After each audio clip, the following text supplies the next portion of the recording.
همین الان گفتین که هیچ نسبتی ندارید. حالا هم توی یه ثانیه شناختتون رو ازش گرفتین؟ با کلمات بازی نکن حمزه. تازه من که همیشه به این شک داشتم. نمیدونم اصلا دختر نفیس هست یا نه، اونطور که مادرش ولگرد بود. رسول تو خجالت نمیکشی؟ خورم اگه اینو ببینه میگه این نوه رفت آراست. اصلا واسه چی باید خجالت بکشم ماما؟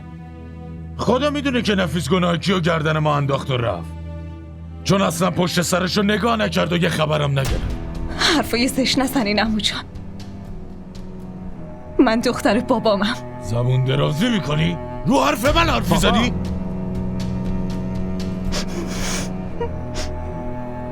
من از شما همچین توقعی نداشتم. خون که توی یه لحظه فهمیده میشه مال کیه. من به مدرک نیازی ندارم. ما دیگه با این هیچ نسبتی نداریم. این دختر توی خونه نمیمونه.